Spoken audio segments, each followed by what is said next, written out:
Welcome back, everybody. Sergeant O here. And today is June 9th. Beautiful Sunday morning. Summer's in full blown effect right now here in Texas. And love it, hate it, wherever you stand. If you're from Texas, you get both ends, right? And if you're not from Texas or have visited, to each their own. Some people love it out here, especially depending where you're at. If you're visiting like the Guadalupe area down by New Braunfels, Seguin. Go down to the Guadalupe River. It's awesome. Lazy river. Go floating with your family and all that stuff. So enjoy the summer fun. Got Schlitterbahn down there as well. Here in Dallas, we have Six Flags Over Texas, all this other great stuff. So again, welcome back. And thank you for joining me for this is part 5, part 2 of the Edwards Air Force Base on the I Am Sergeant O little mini series. So last time I was kind of talking a little bit about the upfront when I first arrived to Edwards and kind of some of the things that I ran into in regards to first getting there, not having a proper sponsor and all this other stuff. And on this one, I want to focus a little bit on a couple of like fun stuff and fun facts that I did enjoy about Edwards, right? I try to make the best of it everywhere I go, and I talk about this in every single one of my videos. So, uh, Edwards, the reason I chose California again, and I mentioned this in the previous video, was because I never had gone out to the West Coast, and so I, wanted to experience that for the first time and seeing what the hype was about, and at least get to see LA, Hollywood, do all that stuff that a lot of tourists come from out of state to go see. And I did, and it was awesome. Some areas, you know, were a little bit more run down than expected, but I still made the best of it. Santa Monica, Orange County area was awesome. Uh, my favorite area was definitely down by what was it called? It's where the Navy SEALs practice. It's Coronado Bay. There it is. Coronado Bay. So if anybody is from that area and if you're watching this, comment down below what's the best or favorite spots to go to out there. Great food out there too. And yeah, so a couple of fun things about Edwards that definitely intrigued me when I did my research a little bit after I found out where I was going was Edwards Air Force Base is the um, test center for a lot of the propulsion engines for jets, right? The land speed record was broken there. A lot of innovation, all the new aircrafts when they're doing their testing phase. That is one of the bases that they go to test, like get all the kinks out before they actually go into full production, stuff like that. A lot of the most craziest aircrafts that have come out, and some that are still kind of in development and are like in hush hush kind of secret scroll status, have been out there. Also, fun fact about Airwords, you've actually a lot of y'all, if you're watching this and have watched any movies or any like either post-apocalyptic or military style movies, you've probably seen Edwards once or twice. And I'm not saying Edwards is the go-to base, but it definitely gets used a lot in a lot of movies. Off the top of my head, Scorpion King was filmed out there. Armageddon was filmed out there. Iron Man 1 and 2 was filmed there. And I was actually there during the filming for the second one.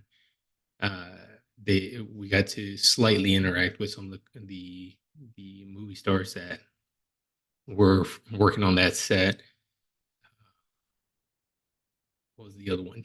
Transformers, Dark of the Moon or Dark Side of the Moon, I believe the actual title was also filmed there. Got to meet Shia LaBeouf, Michael Bay, awesome individual. The crew out there was awesome. We weren't like extras or anything. We just got a chance to kind of interact with them in the areas they were filming, where we were assigned to guard. Essentially, the interaction was kind of it just kind of happened. We were just minding our own business, watching from a distance, and one of their crew members, I think he was part of either lighting or something, came up to us and they're like, "Hey, we're breaking for lunch. You guys are more than welcome to, if you want to take advantage of the spread, you guys are welcome, whatever it may be." So I was like, "Yeah, I'm a big foodie myself. So if you ask anybody that knows me, I love food. So why not? I mean, I brought my own lunch, but why not free meals? Heck yeah." So we went in there, and sure enough, they had a full spread of like everything you could think of. And it was funny that even with all that food, they still had flown in and out from the town or the closest city that was to us, which was Palmdale. The helicopter flew out and then brought back, I don't know, like at least three massive bags of In and Out because that's what the director wanted at that time instead of what was actually being served. So, I mean, you know what you want, and hey, if you're the boss, you get to make those rules. So it was pretty cool to see that. um, Superman was filmed out there. The latest Superman with Henry Cavill. That was actually pretty cool. A lot of the military members were actually asked to become extras on the movie. So there's a brief snippet where you get to see some of the active members that were stationed there to be in the movie, and we got to meet the cast too. Henry Cavill was really cool. Everything. So yeah, like a lot of cool stuff got filmed out there, and weird stuff happened out there too. There Edwards has a history of like UFO sightings and a bunch of weird stuff happening because it's out in the middle of nowhere, and it's also testing, new stuff out there. So sometimes people call in, they saw weird lights or weird things flying through the sky, and it could be, a prototype, new aircraft, a new generation aircraft, and at that time it looks weird. So who knows? And at this point, I'm pretty sure the government already has released that their UFOs are real. So that could have been a real thing too. There was actually a lot of things around that as well. And that definitely piqued my interest on wanting to go there and kind of check that out for myself. Um, so yeah, I did mention in the last video, I did deploy three times out of there. Each deployment, the first deployment, I'll speak on that. I went to UAE, and if anybody that knows service members, if y'all know, UAE is a pretty easy deployment, I would say. What made it hard for me, I had just found out I was going to be a father, and um, I was tasked to deploy. So I was initially informed that I was going to be deployed, and then a couple weeks later, I found out that I was going to be a dad, and it was a lot happening all at once. And yeah, at the moment, I kind of like disconnected a little bit. I just knew that I needed to show up as best I could and make sure that I figured out a way to make sure I was providing for my family. So I ended up deploying, and during my deployment, my son was born, and it definitely didn't hit me until after I came home. I had the opportunity, and I was very blessed to have the opportunity to have some form of internet connection where the on my side and at the time my wife, the hospital that she was attending, they had proper connection and like video to be able to communicate with them while my son was being born. So I got to witness that. So I'm very grateful for that. And it wasn't until I came home, my son at this point had already been 3 months. So when I first met him, it was just kind of a very surreal moment, being a father for the first time and then having this little baby, 3 months old, basically, and all this responsibility that was like you know there. There's no more just me, right? It's and yeah, I did the best I could, provided for my family the best I could. Were there growing pains? Absolutely. When I was younger, I did help raise my siblings a little bit. So changing diapers and the midnight wake ups and stuff like that wasn't too foreign to me. Uh, so I had some experience with that. Swaddling, I was the best at it. Even my ex-wife would talk about that. But my son was Houdini, man. He was like, and I don't know, most babies, I think they figure out ways how to just wiggle out that getting wrapped up in that, right? But so yeah, so that was my first deployment. It wasn't until my second deployment, which ended up being in IUD, uh, that we were considering at that time having another child. And it kind of started dawning on me like I just wanted to slow down a little bit more, especially since I was growing my family and kind of figuring out what was going to be my next move. Being a security forces member at that time, I understood that my missions were often high tempos, the high deployment, especially at the unit that I was assigned at that time. So I was trying to figure things out. And when I returned from my second deployment, several months went by. And almost a year before I got tasked again. And right around that time frame, one of my supervisors that I had at that time, he actually mentioned that he was considering to put me up for recruiting, and I had never considered it. I didn't even know that was a thing. I thought that most of the time you just volunteered for that kind of situation, uh, and it was only if it was available. So I really didn't know too much about how to go about that route if for recruiting if that was an option. So when he mentioned it, I was kind of in mission mode because I was getting ready to deploy, and he kind of mentioned it in passing. He's like, "Hey, I'm considering you for this potential uh, route, and what are your thoughts behind it? Is like, are you interested? Do you want to do it?" And I don't really shy away from a lot of like challenges. So I was just like, yeah, sure. If you believe that that's, down my alley, right up my alley, um, why not? Let's see it. And there was no guarantee that I could get chosen for it anyway. So it was just kind of like, if you get picked, you get picked, right? I deployed. At this point, I had our second child, a little girl, and right before I came back, I was notified that got picked up for recruiting, and I was just kind of like, okay, well, I guess this is the next chapter in my career field. At this point, I was already, let's see, almost about 15 years in. Yeah, about 15 years in at that point, 15, 16 years. And I was just kind of like, all right, well, let's see what the next chapter has to say about this. So, got home, started the process for going into recruiting. Had to meet with a chief that was in charge of the recruiting program at that time.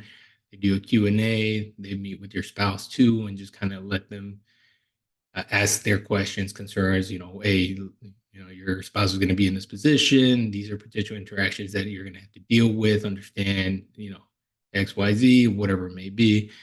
And everything seemed to be on the level. And they're like, yeah, you seem like a good candidate. And I ended up getting selected to go to recruiting school of back in 2017 is when I left, or right before that, towards the end of 16, early 17.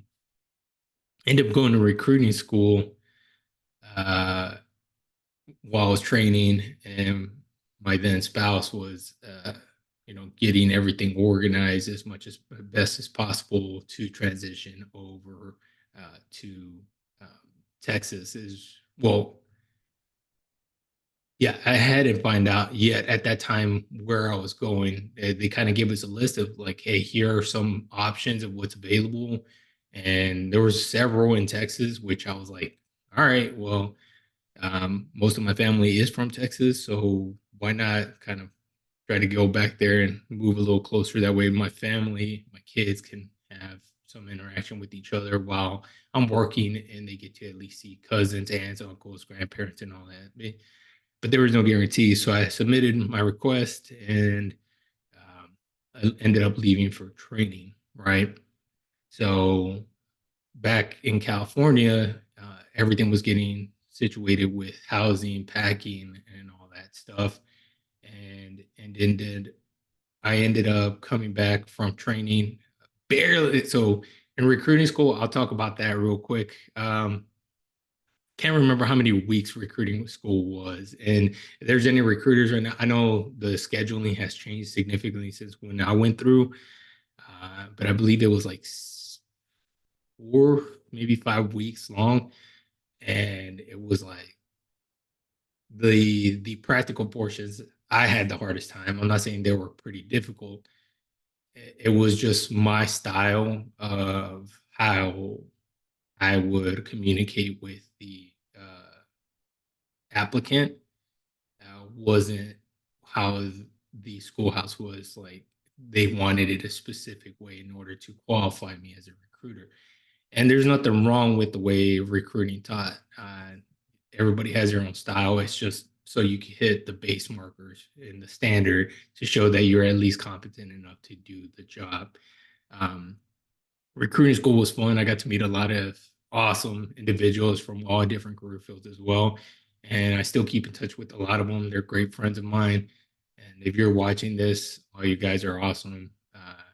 We, we would get together and study and prepare for either the practicals or even the written tests. And Air Force loves their tests. And anybody in the Air Force, present or past, can attest that Air Force loves tests. If you want to promote, you got to test. If you want, certain things, there is a test for everything. So that's the way they do things. And our sister branches, they have other ways. So if you're considering the Air Force, understand you have to get really good with your academics, right? Study. If you're not good at studying or you feel you aren't, there's nothing wrong with that. Definitely connect with individuals, seek individuals out within your circle, and see who does really well, who takes really good notes, and either take bits and pieces from them as far as like learning, right? Not necessarily. I'm not saying cheat or anything like that. Don't ever do that. But in regards to working with each other, what whatever areas you are like potentially lacking in, seek those areas out in others and have them help you. And maybe there are areas that you're better at that they are not, and just it's a give and take. And that's the way I did it. It helped me out a lot. Testing is I wouldn't say difficult. It is boring for me. I don't particularly like reading all that often. I would say a lot of my reading that I've done now as an older adult has been more audio based. I do really well with audiobooks. I can sit there and listen and ingest the information and retain it a lot better than just popping a book open and reading it. There has been a couple books that I've read front to back, and I would have had to read them a couple of times mainly because I did forget certain things as I'm reading it, just because my mind wanders, and that's just the way I work. I don't know what to say, and I'm pretty sure a lot of y'all could relate to that. So, but if you're done and do really well, again, just seek out those individuals. So back to recruiting, yeah, we had a lot of moments. We got together, even on the down days. My team, we would go out and just hang out and build that camaraderie, and that's one of the biggest things that I love about joining the military. It's definitely given me a better sense of community and camaraderie with individuals, and then especially meeting them from all over the country, right? People from all walks of life, like the most like remote areas in the U.S. and or the busiest cities, and they can still come together and accomplish, these missions and build these relationships with one another. I don't know if you can see one of our dogs just roaming around in the back. So, but yeah, that's honestly that's been one of the biggest things that I love about joining the Air Force. And through some of my other videos, I talk about a lot of this camaraderie and uh, a lot of the mentorship and relationships that I built over the years. And coming up on next March will be 19 years and 1 year closer to my retirement. And witnessing retirement after retirement for a lot of my uh, fellow service members and friends, it's starting to definitely kind of like hit me where like, oh man, this chapter is really coming to an end, and trying to figure out, well, I know what I want to do, but it's just like, it, I think a lot of our service members, fellow service members, if y'all want to talk about it, feel free in the comments, talk about it. But I see it from time to time. I think once uh, that their service has ended, they seek that same style of camaraderie wherever their next chapter is, right, in their life. um, and often it doesn't quite match up to what we had while we're in, right? And but there's a lot of great programs. Social media has been an awesome tool for a lot of veterans and a lot of service members where they can connect still with a lot of friends from all over the place, and even find communities in their local areas where they could again have this type of camaraderie. And that's one of the biggest things that um, I think we all need, right? As human beings, we need community. We need a sense of uh, working together for the better of our community, right? So, anyways, I'll get off my spiel for a bit, but yeah, if you're considering joining whatever branch that may be, Army, Air Force, Navy, Marines, National Guard, uh, know that it, whatever is the reason behind you wanting to join, whether it's financial reasons and stuff like that, you're gonna get so much more that you don't expect from it. uh, or if it's you're seeking community, great, you're gonna get it. And every branch has its perks and downsides. It is what it is. Just make your, I would say, when you're starting to kind of decide what you want to do, um,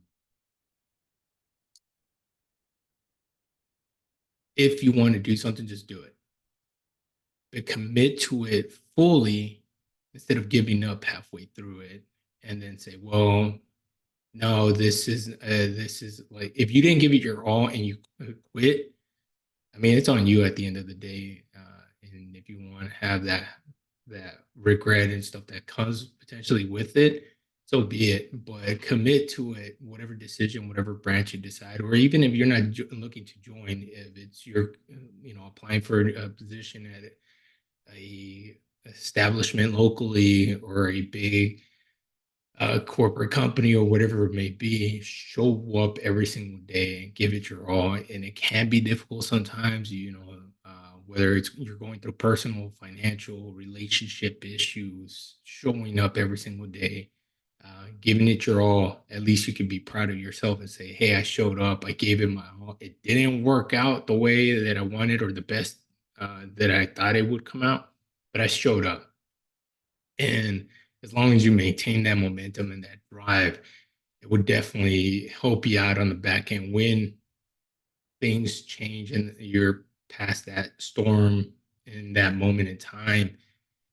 It will make you reflect back on those moments that where you could have gave up and maybe you wouldn't be in that new area that you're in where you're being successful. Now you're ahead, much further ahead than you would have had you just stopped and quit.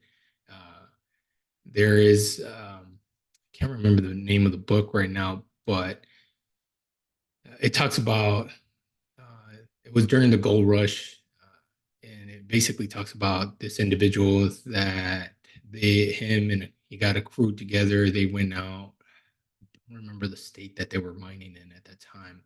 So they, took out a loan. They got a lot of money together. They bought all the equipment. It was during the gold rush again.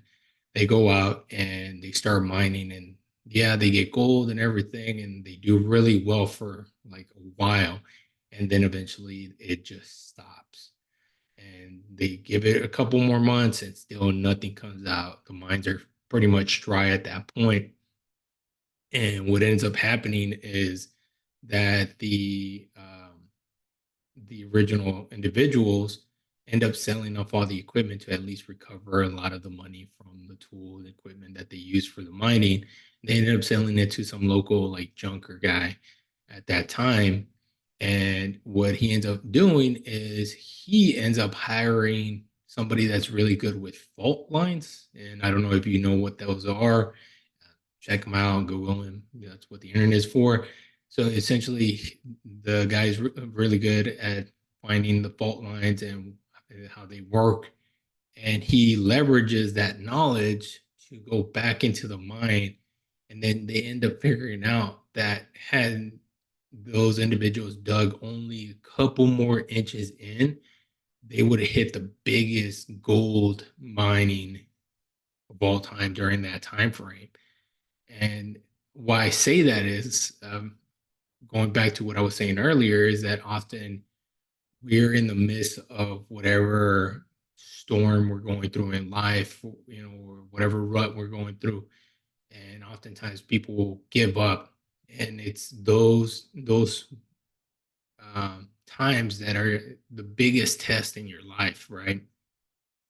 That they're testing you to see, those moments are to test to see if you're ready for that next chapter in your life, whatever that may look like, whether it's a promotion, or if you're an entrepreneur or business owner, making that next step in your business where you're clearing those 10, $20,000 months or six-figure months or whatever it may be. But oftentimes the fear that comes with those storms or the like uncertainty, people stop just short of getting to that goal, and they never reach it. And it often comes with a lot of negative emotions because of, well, what if I could have, should have, would have done that, and now I don't have it, and they kind of spiral. Not all the way, all the time, but if you're going through that, understand you're not the first, nor you're going to be the last going through it. Everybody goes through it. It's how you tackle those moments. There's also another thing that so there, and I saw this briefly on a clip that mentioned it, and I did some research on it, so it's verified. So it talks about cows and buffaloes, right? And like during storms, cows typically will let you know that there's a huge storm coming. And oftentimes cows try to outrun the storm, and then buffaloes often run towards it, which seems strange, right? But the difference is uh, if a cow tries to outrun the storm, they stay in the storm longer, right? So if you're like running through an issue where you're trying to make these minor shifts to just last enough past this storm, it doesn't really benefit you in the long run. It ends up potentially hurting you more. But if you operate like the buffalo, which runs head first into the storm, you get through the storm a lot quicker because the storm is passing you, right? You're running towards it. Yeah, it sucks in the moment. You're going through it, but the harder you fight through it, the faster you get past that storm. So, yeah, I didn't intend this video to kind of go into that tangent, but it's something led me to just talk about that, right? Um, and if you're watching this and this is, in any way connecting with you, great. That's kind of the intent of these videos. Yeah, it was more just saying whatever I've learned over the years of joining the Air Force, and passing on any nuggets that I can that I've gained over the years as well. So yeah, I think I'll leave it on that. That's definitely a good note to leave it on. So, but Edwards was fun. Just 7 years was a little longer than expected. California is definitely one of those places that you would just want to visit for a short time, not a long time. And if you are from California, what are some great areas to visit? I mean, I already said, obviously Palmdale, Lancaster, that kind of area by Edwards. I get it. There, if you know, you know, right? But I've done LA, Orange County, I've done Coronado, San Francisco. I've gone to those areas. Any other areas you would recommend? And in those areas, what would you recommend to go check out for food wise? What is the best places to hit up? In and Out, I've already tried it. It's good. All right, I'll give y'all that. It's good. But what are your like the local hotspots that you would recommend? So comment down below. And again, thank you so much for following this series. There's a couple more coming. And yeah, if you have any questions, feel free to ask in the comments. And thank you for joining me. Y'all take care. Until next time.